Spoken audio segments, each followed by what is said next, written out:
Hello everyone, my name is Rick Durgitz. I'm the Complex Service Manager for the Red Power Stores. We're a group of 10 stores in northern Iowa. And welcome to my series of videos on combine settings, adjustments, and basically just trying to understand how our combine works. So over the years of doing combine clinics, it's great to give out information, but there's a lot to go over on how to make our combine work correctly and make your harvest go easier and better results. So what I've decided to do is I'm going to take basically the contents of a combine clinic and I'm breaking it down into different sections. We're going to do a section on feeder, threshing, cleaning and sieves, automation, just breaking it down into smaller snippets. So we're going to get them on YouTube clips that will be put on our company website, and you'll be able to go reference those whenever you need to. Because again, clinic's great, and I love it when all you come because it's really good interaction, questions, and I learn a lot from you as well as the other way around. And I want to make it in a more usable format for you as you go forward. So again, if you get out in the field during the fall and you're having trouble remembering a segment, you can go to our website, pull up that particular YouTube clip, run through it. You can speed it up, slow it down, back up, do whatever you need to. And again, as we go along, I need the feedback from you of what I'm missing. I'm just trying to do a general overview of what I think you need. But again, I can adjust these season to season if something new comes up and add or subtract, do whatever we need to. So thanks again for watching. We'll have, like I said, several different segments as we go through. In this video segment, we're going to deal with the feeder houses, and I've got a couple machines up here. We got a brand new 8250, and then over here it's about a 2011-12 8230. And we're going to go over some things just in the feeder houses, and the reason I got this age range is there's not a lot of difference in it, but there are some subtle ones I want to bring up and some different things we need to be looking at from time to time. So one thing we want to start with is on the feeder houses is some subtle changes over the years. Again, this is on our 8250. One of the biggest changes that's come along is the ability to have the hydraulic tilt faceplate option versus the mechanical, and we'll take a look at that after a bit. And the other thing that's changed over time, of course, is the feeder change, drums, and the tensioning system. Much more robust system now than what we've had in the past, so that's been upgraded. On the hydraulic tilt faceplate, we'll show you in a minute what you have to do in the display to be able to switch that or move that. We do have a high lockout valve on here if you need to. Other subtle changes is back in about 2016, we went to 21 spline, basically the 1000 RPM spline versus the 540. But in a lot of regards, feeder house has stayed the same over time, and it's been working out well. Faceplate, everything else has been beefed up a little as our heads get heavier and heavier, but for the most part, the feeder itself has remained the same. So here we're back on our 7230 machine. Again, very, very similar. The changes we're looking at is our tensioner for the feeder chains, not quite as robust. It is the spring-loaded version. But what I want to point out mostly is up here we have the mechanical tilt faceplate, where we have to loosen bolts up in order to tilt that fore and aft. And then also down here we've got the 540 spline system on our feeder gearbox. So a point to remember here is if you're trading combines up or switching heads around, make sure you're aware which spline you need, so you don't get ready to go to the field and realize you got the wrong spline and have to change the yokes or the shafts out on the head yet. But again, a lot of the rest of the feeder house, very, very much the same over time. So one other thing I'd like to point out on the 50 series is we now have the option for dual tilt cylinders. So for our faceplate, we can have dual tilt for the lateral tilt now. And again, very, very helpful once we're getting into our 12-row chopping heads, 16 rows, things like that. It helps this faceplate tilt much easier if we have the dual cylinder option. So one thing I'd like to point out in differences as we go along is this, of course, is our newest version where we have the cast iron slats with the support behind them. Feeder drums changed a little bit. We don't have the support rings on there. And again, this is time has gone on. We've had, if you go clear back to the 10 series, we've changed this makeup many, many times trying to get the best configuration. This is what we're running with currently with the 4 strands. We've gone to a much heavier chain now, and then the cast slats. So then if we go back over here to some older versions, And again, we've got 4 strands, but we have a distinct difference where we have steel slats and then we have support rings welded on the feeder drum. So what's the difference? Well, basically it's for rocks. If we get a rock in here, it's less prone to bend or slat with the support behind it. Whereas on the cast one, where they've got the support ring cast right into it, we don't need the support ring anymore, because that cast, the thick boss on the back of this would push against the drum to prevent this from bending. But again, same kind of basic thing as far as the layout with the 4 strands, but again, we've beefed it up much more as we go back over to this one. So again, with the cast slats, you can see the boss on the back here. That's what's supporting this if we do get a rock in there. And again, much, much heavier chain strands than what we were using. We've kind of gone over just an overlay of the front of this and the changes from years, different models and whatnot. So now we need to dive into what do we really need to know for field operation. And again, the Feederhouse, extremely important part to get our crop mat started up this machine. We want a nice even crop mat as it moves from here through the rock trap into the transition cone on into the machine. Starting correctly up here is the key to success all the way back till we get out the sieves and the residue spreaders. So what adjustments should we be aware of in field operations in order to make that happen? Well, of course, it's going to depend on what crop we're in, head size and whatnot. One thing that has just helped us tremendously over the years is draper heads and soybeans.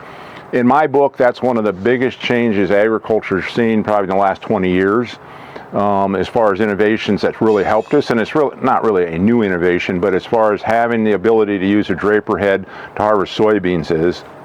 And the reason that is we're feeding everything in heads first. And I mean, that goes clear back to a thrash machine. Whenever we're feeding bundles into a thrash machine, it was always heads first. Well, the same applies to this. If we got especially in soybeans, wheat, oats, whatever, as we're bringing that material across in a draper, heads first feeds into this much easier than an auger head.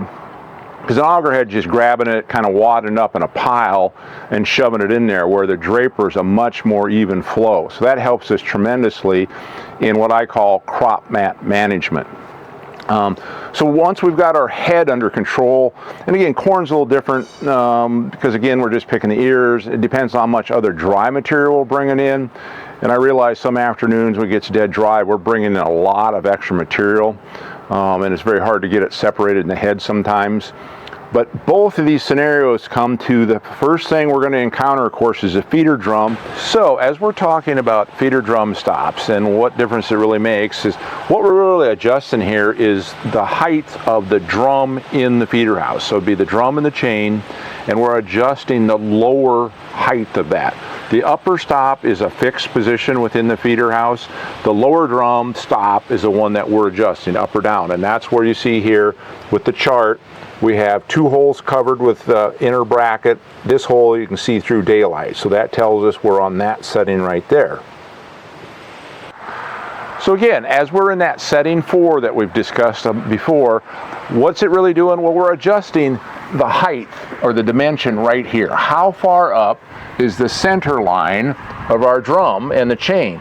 And that's what that lower stop sets. So what difference does it make? Well, again, in our crop mat feeding in this machine, if we've got a fairly thick crop mat, and this is quite heavy actually, and we have that drum stop over there set, say setting number 2, which would lower this substantially, that means the crop mat itself has to build up enough to lift this up to get started up the feeder house. And again, our crop mat entering the feeder house is the start of a good thresh all the way through the machine. We want a nice even crop mat all the way through there. If this is set too low, our crop mat is coming in here and it actually starts spinning on it, and then it finally gets enough build up to where it physically can lift this up. We're limiting the amount of material that we can get in this machine. So therefore, that's why we want that drum stop in that 4 setting, whether you're corn or soybeans, and it lets the crop mat get in there and get going. Are there any scenarios where we'd need to set those lower? Maybe. The only thing that comes to mind would possibly be if we happen to have a 6-row corn head on, or maybe a 30-foot platform and we're in a lighter crop. then yes, we may want to set that stop and lower the center line back down. Because if we have, you can visualize right here, if we have a super thin crop mat coming in here, this is really going to struggle to get a hold of it and keep it moving until it bunches up. But in any case where we've got, I'm going to say, you know, your 35-foot heads, 8 row and above, we want this up. Because again, we want that crop mat to be able to get started in there and just away it goes without spinning on it to get it started up the feeder house. So here we're back on our 30 series machine. This is a 3-position system and a little bit harder to understand. We don't have a decal here to help. I'm going to insert another slide as we're going along. You'll see it pop up here, and it will show you a little bit of how we adjust them. Same scenario or principle. We have 3 positions, and we want this one in the highest one we can so that drum can float up and allow our crop mat into the machine the best.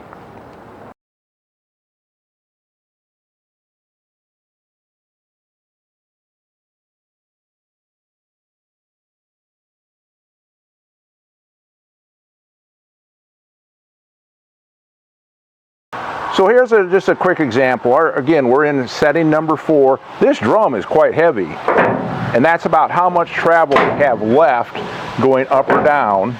It's pretty limited. It's about max up. It can float up and down a little bit, and it will self-adjust to our crop mat thickness a little bit.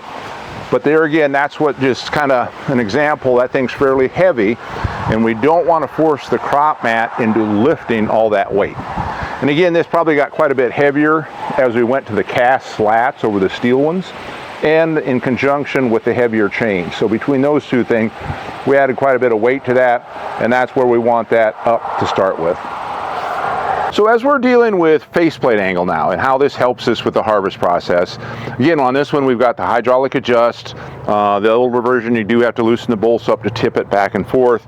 But why is it important and how does it affect harvest? Well, it's really important when we start looking at corn heads and we start looking at deck plate angles. We definitely want to have this adjusted so we have the correct deck plate angle for the head on. And I'm going to put a little chart in this video so you can see what you need for deck plate angles. And on chopping corn head is extremely important, because if we think about a chopping corn head in deck plate angles, we're really looking at not only that and the performance of the gathering chain and everything, but underneath our chopping unit is probably the most important, because it's similar to a lawnmower deck.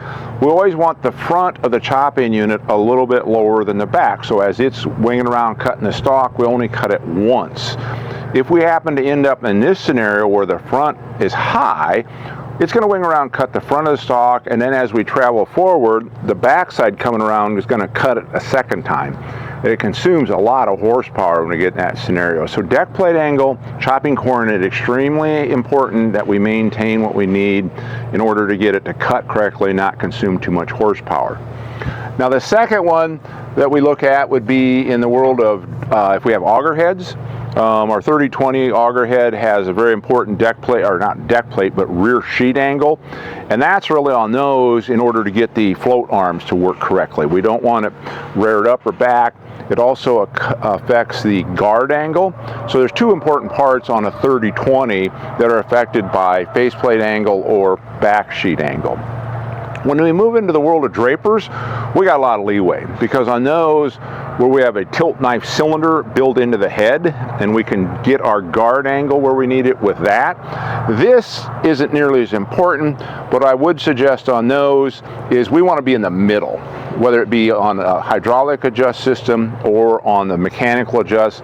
Get your faceplate in a mid position, and that will give our tilt knife cylinder, basically put it in the middle and get it enough room to move. If we're skewed either clear back, clear forward, we're either going to have that cylinder crunch clear up or extend it way out too far to get where we need to. It doesn't give it enough room to travel. So again, faceplate angle, very important on the front in order to maintain whatever head that we're working with.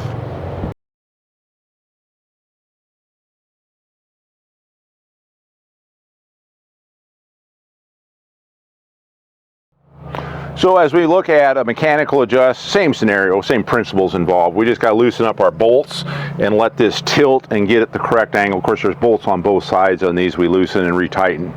But again, important adjustment, whether we're hydraulic or mechanical. So now as we're looking at it, we're going to move into feeder chain tension. Again, this is a little bit older system. Same principle where we tighten and loosen the spring up in order to maintain the correct dimension on the guide.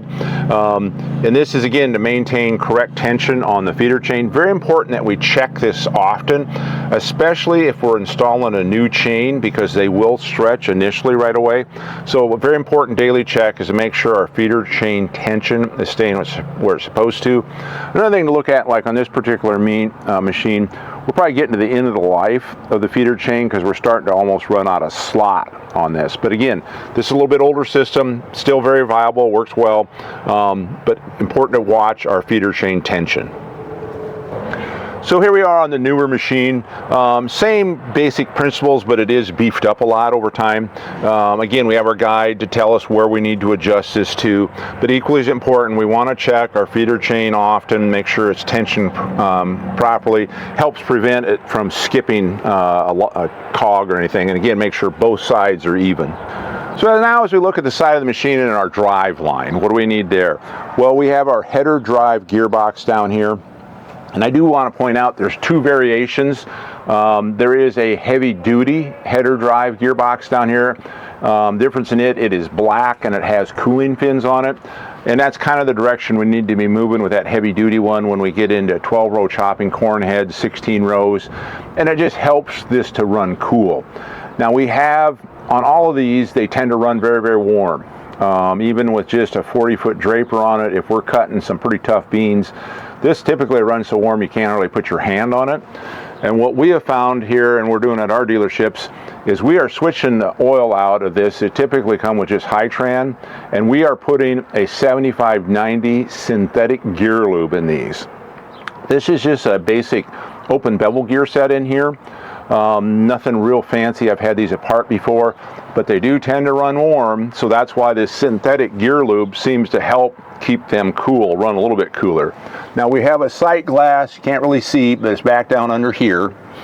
And what I want to point out is you want to look at your sight glass, because we've had some issues with them getting warm enough. They're a polycarbonate little window, and it will actually start melting that window out. So I'd like you to make sure you inspect that sight glass, and if it's starting to get deformed a little or starting to seep a little bit, there is a glass version of that, or the eye in it is glass. There's two different actually variations of them.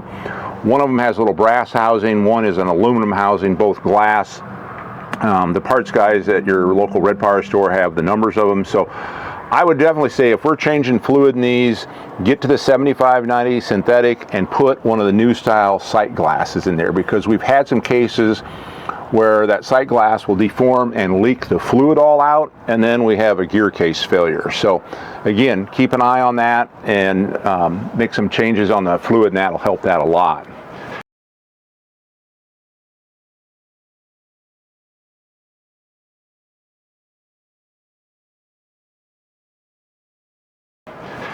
Now as we start to move rearward on our feeder house on the left side here, another gearbox up here doesn't have the issue with the overheating. Again, this one's been changed over time and beefed up too. This is our feeder drive gearbox. So it drives not only the feeder chain, but our rock trap back here. Sight glass on it, very easy. We need to have the feeder lowered so the line would be level, and then we can check the oil level in that. So very simple on that. So another feature I want to make, or another point I should say I want to make over here, is our good old rock trap over here. We want to make sure that we keep this dumped out on a regular basis. Otherwise this trough up in here is going to get full of dirt, grain, whatever else. If it happens to get a little moisture in there, it gets packed in there pretty hard. And if we don't keep the trough area cleaned out, the rock trap can't really do its job. And if we do have a rock or anything in there, it might scoot right over the trough that's supposed to be empty, and it would still end up in the machine. So good idea, make sure you dump the rock trap often. So just a quick point here, a couple things to point out on our multi-point connectors. The hydraulic one, of course, we hook up for hydraulics. Doesn't hurt to get that cleaned off periodically.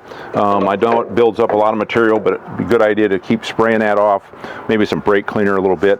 One thing I do want to point out with our electrical connector is if it happens to hang like this out in a rainstorm, you know, maybe whatever it's laying like this, these are great about collecting rainwater. Right down in here, we'll get water in this housing and it will create periodic fault codes and shorts because there's water down in here. So whenever we're not attached to a head, make sure that you're in the storage compartment and the rainwater won't get in it. And again, try to be careful with this. We've seen several instances where we forget to unhook this when we back away from the head, and that's never a good day because this stretches about so far and then it rips and makes a real mess of things. So again, treat this very gently. So one thing to point out on feeder cylinders, we have a huge variety of feeder cylinders over years gone by, different sizes. Make sure you've got enough feeder cylinder to lift the head that you're putting on the front of it, whether you've traded machines or went upsizing heads. Check with your local Red Power store. They can help you out to figure out if you're correct sizing. They can be changed out. We can put bigger ones in there. Years ago, we did have a little bit of struggles on some of the machines lifting some heads just because of sizing the cylinders. We've gotten well past that now. So just be aware if you happen to gone from an 8 to a 12 row chopping head, make sure we got enough lift cylinder on your machine to lift it easily. One thing too to point out, really not a huge deal, these cylinders look like they're double acting with the 50 series. They made a change. Really, they're not. They're still a single acting cylinder off of here. The secondary side is basically a vent in there. They sourced a cylinder that was made to be double acting, and they just put an extra line going back to vent on the downstroke side of it. So again, still single acting. So one thing I do want to point out is how do we get this hydraulic faceplate to work correctly? So it works in the same circuit that you would use for a tilt knife cylinder on a draper head. So we're using the shift button, but we have to tell it, do we want it to activate a feature on the header or the feeder? And the way we toggle between those is we go to Toolbox, and then we're going to go to the feeder option, and here we have in the drop down menus we can either select feeder features or header features. If we're on header, then the shift reel is going to do the tilt knife cylinder, but if we want the faceplate, we're going to do feeder features, and then we simply use the shift button on the back and reel fore aft to activate the faceplate moving forward and backwards. And there it gives us, it tells you where you're at from 0, whether you're back or forward. So it works pretty nicely that way. So that's how you activate the features between header and feeder on the faceplate. So here's just a shot of the faceplate moving forward and back. And again, it has quite a range of travel that way of going forward or backward.